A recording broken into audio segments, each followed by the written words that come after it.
let's preface this by saying the following: we're just fans. Thankfully, we are just fans. We don't get paid to run NHL franchises. Thankfully, we're just two dudes in front of microphones who talk sports and other stuff. What are you gonna do? I feel like the Columbus Blue Jackets are in the same debacle that the Phoenix Coyotes were in for so long, which is you're not in the worst market in the world, Phoenix, but in this case, Columbus. You don't have a terrible team, but not a great team. You don't have terrible coaches, but not great coaches. Now, Rick Bowness is a great coach. He's been around the block a lot, multiple times over, but he's a really good coach. I don't think they're going to go as far as to relocate, but you can tell by Blue Jackets Twitter that they are annoyed because you can't not get new ownership, because if you get new ownership, you may also be in the same problem. I mean, look at the Coyotes. They got new ownership, 4 or 5 times over in 20 years? Well, the farthest, when the most amount of success they ever got was 2012, when they went to the conference finals against the eventual champion Kings. But after that, it was just like over and over and over and over again. I feel like Columbus is in that spot, which stings because that's a great atmosphere in Ohio. It really is. I mean, I don't know. I don't know what you can do because Kansas City's been dying for a franchise for hockey's friends for decades and decades and decades and decades. But then you also get Quebec, which is a terrible example because the Nordiques aren't coming back. Sadly. Well, they are back, but they're just in the form of the Colorado Avalanche. And those gorgeous uniforms. You're definitely not going to New Orleans because, example, the Pelicans, they're god-awful as well. I don't know what you can do if you're the Blue Jackets, because I feel like they were on the upswing and then Johnny Gaudreau happened. And then it's been I hate to use that as an example, but it feels like they never really bounced back from that. I don't know. What do you think? I mean, I know last season they played very inspired hockey because of the situation with Johnny Gaudreau. USA Hockey did the same thing this past Olympics, which was awesome. Not gonna knock it at all. You cannot knock this team. No. For the Blue Jackets, I mean, they've got a very loyal fan base. Very loyal. It's the Nationwide Arena sells out every single night. Yes. As for the team, because they have talent. They do have talent, but they were in a playoff position. They were in a wild card spot. A couple points during the last couple month or two of the season. Multiple times, yeah. Multiple times, and they crapped out, and Philly caught fire. The Senators caught fire. Boston had been kind of in the first playoff spot or the first wild card spot for a good chunk of the season, but they had that crab pot of a chase to get that last wild card spot. Ottawa wound up getting that spot, and Columbus was they weren't so much a wild card spot. They were third place in the Metro. Yeah, so were the Islanders too. They were in third. They were in second place too. The Islanders were in second. But if I remember correctly, they had 2 games against Boston where they had leads going into the third period, and they blew it. They blew it. Absolutely blew it.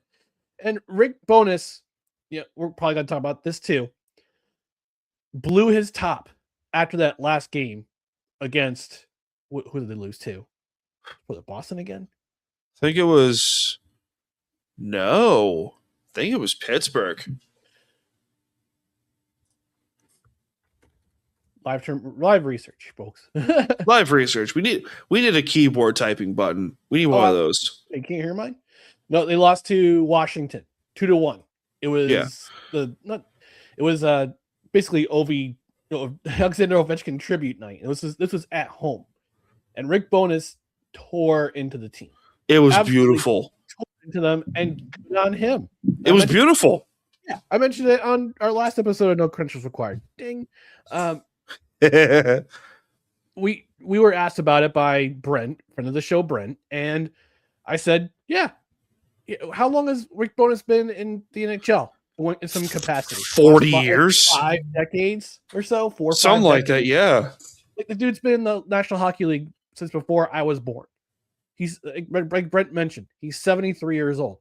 You think he's going to care what a bunch of younger folks think with what he said? No. Absolutely not. No. Because he said they would not play to their potential. We played like crap. And they had been playing like crap. They were such an upswing when they brought in Bonus. When they brought in Bones, yeah, they won. They had that new coach bump. They had won a bunch of games, had a nice winning streak. Bonin. Thank you. But for the last month, but the last couple of weeks of the season, they fell off a cliff. They lost to Montreal, lost to San Jose, lost to Boston in that shootout.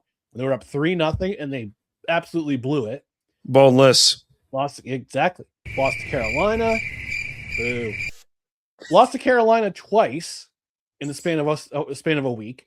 Lost to Winnipeg, who was fighting for their playoff life.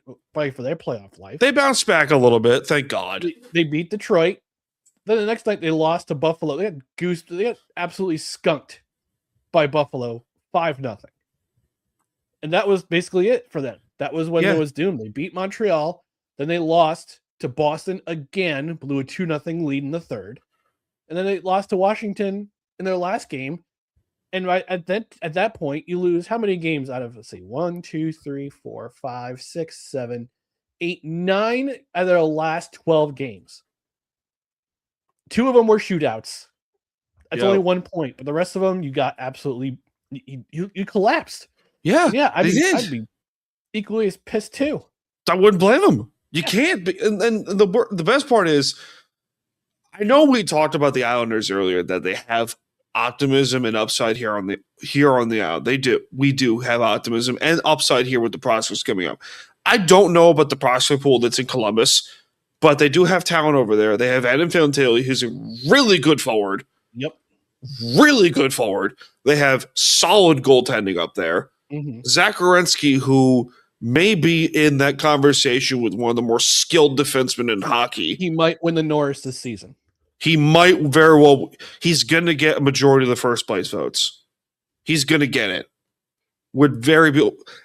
He's got my vote. I think he would win the Norris.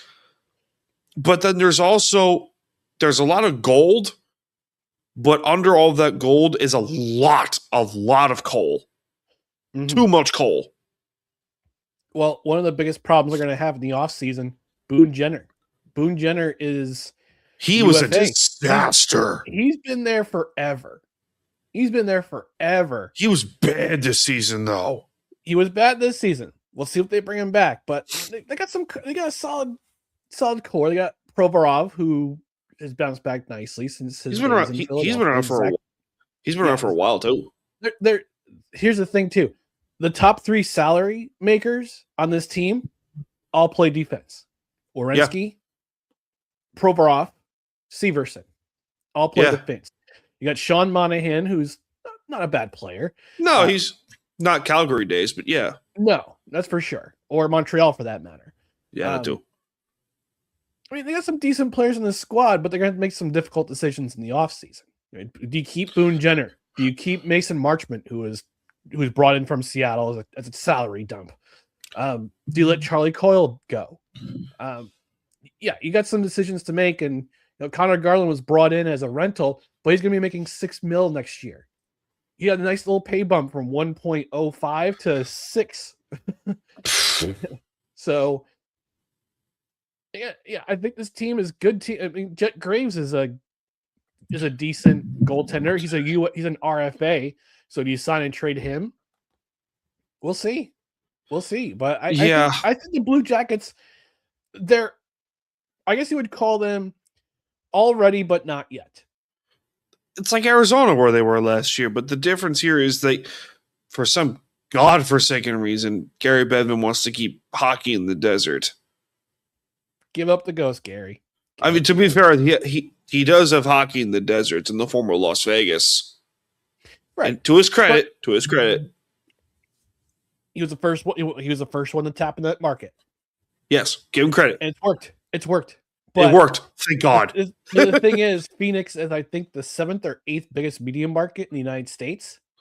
So he wanted so badly for it to work because he wanted that regional rivalry with the Los Angeles Kings and the Ducks and the Sharks. He just couldn't keep the team. Couldn't keep a lease. The team couldn't find an owner to keep them going. Yeah. And by the time they were once taken over by the league, for goodness sakes. That was the 2012 season when they won the Central Division, the Pacific Division, excuse me, and went to the Western Conference Final. So I don't think Columbus is in that spot though. Columbus isn't in that spot. No, and they never have been because for a long time, those two. I mean, look, Ohio State is always going to draw. Always going to draw for football. Absolutely. The Columbus Crew from MLS, which was actually the really true first team to really break through in the sports market there, but they wanted something bigger. And good on Gary Bettman for willing to think outside the box for expansion teams. Nashville, Seattle, Vegas, Columbus, a revival in Minnesota, which they should be the North Stars. Damn it. But dang true there. But yeah, he's willing to go outside the box, think outside the box, and bring in the fans. Especially, I mean, the Blue Jackets weren't really good for the first 15 years, decade. Yeah. Of their even though they had Rick Nash, who was one of the most talented big men ever to play the forward position. Oh, him and Phil Kessel. Oh. Well, Rick Nash is made of muscle and protein shakes, while Phil Kessel's built by hot dogs. Hey, that is peak male physical condition, Phil Kessel, right there. I wasn't saying it. Didn't say it wasn't. You may not like it, but this is what peak male physical condition looks like. God dang it! Yeah. But I think they just need some stability. They need some. I think Rick Bones being there next season, because he was signed after that tirade he went on the night after. I think he knew he was going to stick around. Yeah. And lo and behold, signed to an extension for the next season. Do you think there's going to be eventually a time where relocation would possibly be in the discussion there for Columbus? No. Okay. No. Unless things go to hell really quick. No.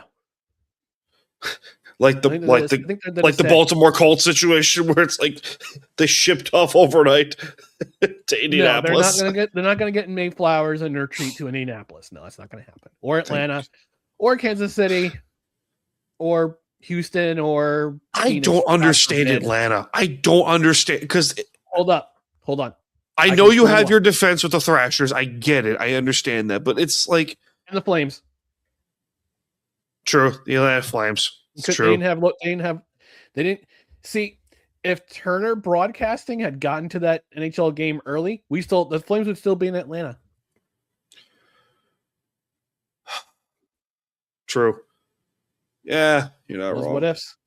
Yeah, it's weird. Hockey's a world of what ifs.